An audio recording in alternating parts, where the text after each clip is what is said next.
খেলাপি ঋণের লাগাম টানতে নতুন করে কঠোর অবস্থানের ঘোষণা দিয়েছে বাংলাদেশ ব্যাংক। উচ্চ খেলাপি ঋণে থাকা ২৯টি ব্যাংকে দেয়া হয়েছে লক্ষ্যমাত্রা। ২৩টিকে ২০% এবং ৬টিকে ১০%-এর নিচে খেলাপি কমিয়ে আনার কঠোর নির্দেশনা দেওয়া হয়েছে। আর নির্দেশনা বাস্তবায়নে বড় ঋণ খেলাপিদের বিরুদ্ধে আইনি ব্যবস্থা, সম্পত্তি জব্দ ও বিক্রি সহ দৃশ্যমান পদক্ষেপ নেবে ব্যাংকগুলো। মাসুম মিয়ার প্রতিবেদন।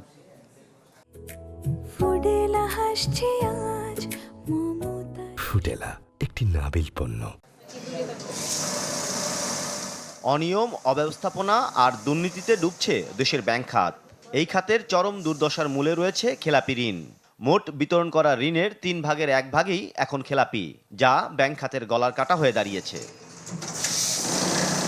চলতি বছরের মার্চ মাস শেষে ব্যাংক খাতের মোট বিতরণ করা ঋণের হার ৩২% হলেও 10%-এর বেশি খেলাপি ২৯টি ব্যাংকে, আর 20%-এর ওপরে দেশি বিদেশি 23টি প্রতিষ্ঠান। কয়েকটি ব্যাংকের এই হার 96 থেকে 98% পর্যন্ত।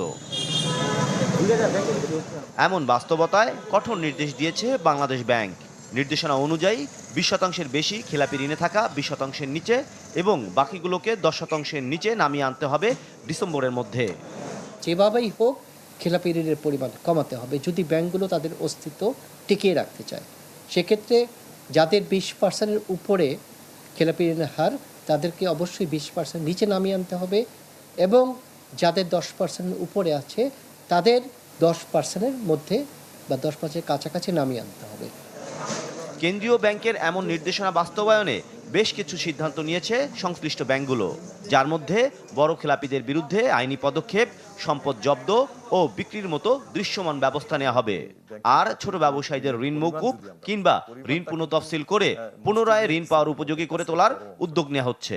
আমার জনতা ব্যাংকের ক্ষেত্রে যদি বলি, হাতে গোনা প্রথম 10 জন বা 15 জন গ্রাহকের কাছে আমার 56% খেলাপি ঋণ। আমরা সহ সকল ব্যাংকই এই আমরা বড় ঋণগুলোর জন্য চেষ্টা করছি তাদের কাছ থেকে টাকা আদায় করার জন্য। ধরুন আইনি যে সমস্ত পদক্ষেপ আছে, সম্পত্তি ক্রুপ থেকে শুরু করে সম্পত্তি বিক্রি থেকে শুরু করে আমরা দৃশ্যমান হচ্ছে সবকিছু। বর্তমানে ব্যাংক খাতে 18 লাখ কোটি টাকার ঋণের বিপরীতে খেলাপি প্রায় 6.5 লাখ কোটি টাকা। মাসুম মিয়া, চ্যানেল 24, ঢাকা।